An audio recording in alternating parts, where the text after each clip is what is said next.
E Walter, a questo punto ti chiederei, alla luce anche della prevedibilità o meno, le normative attuali in campo, anche che permettono o meno di salire, andare in montagna, che riguardano quindi i civili, diciamo, le persone comuni, siccome si sente un po' di tutto in televisione, non bisogna più permettere di salire, non bisogna più mettere a rischio le persone, poi si legge intanto sui giornali che c'è qualcuno che sale in montagna, in Bermuda, con scarpe da passeggio, quindi non preparati essenzialmente, che poi mettono in difficoltà e a rischio anche le vostre vite, di voi soccorritori, perché oltre a mettere la propria vita in pericolo, anche quella dei soccorritori, e sono anche, tra virgolette, un costo per lo Stato. Non può essere commisurata mai la vita di una persona a un costo, però capiamo che può essere insensato. Io ritengo che le montagne, come dicevamo, sono sempre un po' a rischio e sono anche a loro, sono belle di per sé.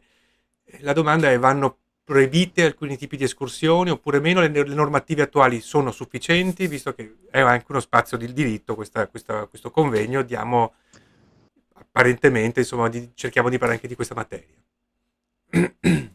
Sì, allora diciamo che è una materia sconfinata anche per lo studio Vedini Longo, probabilmente, ed è materia che può essere approfondita e sviscerata in tante sue parti. Anche qua le risposte univoche non sono semplici, nel senso la normativa è ampia, è in corso in alcune sue parti di revisione, per esempio è stata fatta una legge piuttosto recente che norma gli sport invernali e gli sport sulla neve, anche poi in vista dei grandi appuntamenti come le Sì. Olimpiadi ed altro. Si è cercato di normare quello che è un campo molto difficile, perché qui stiamo parlando di normare l'approccio ad alcune leggi della natura sostanzialmente, no? Non è facile. Diciamo che il legislatore, come spesso accade, forse è un pelino in ritardo rispetto ad alcuni cambiamenti che ci sono stati nella frequentazione della montagna. Pensate solo agli sport estremi o quelli che una volta erano definiti sport estremi, no? C'è tutta una mancanza di regolamentazione che non è detto che sia sempre negativa. Certo.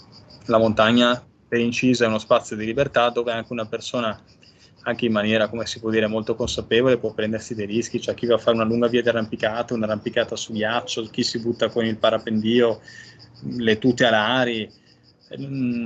C'è chi condanna queste cose, in realtà fanno parte un po' del diritto delle persone anche a Sci prendersi dei rischi. d'alpinismo e tutto quello che viene dietro, sì. Aprendo un po' sì, lo sci d'alpinismo è facile anche qui condannare, però allora potremmo dire iniziamo a condannare chi fuma sigarette perché può avere un rischio più alto di tumore, iniziamo a condannare chi va veloce in macchina perché mette a rischio la mia vita e la tua. Alla fine, insomma, il mondo della montagna può essere anche di qui paragonato a tanti altri contesti meno evidenti, ma forse anche più rischiosi.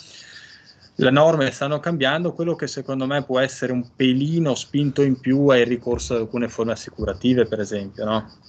Che potrebbero essere introdotte in via Come per lo obbligatoria. sci, Chi fa certe che è attività, obbligatorio adesso. Sì. esattamente. E qui la legge, caro Luca, è stata previdente, no? Adesso da un anno sappiamo che è stata introdotta l'assicurazione per le piste da sci. Qualcuno potrebbe dirci, mettiamo un obbligo assicurativo anche per altre fattispecie di attività sportive.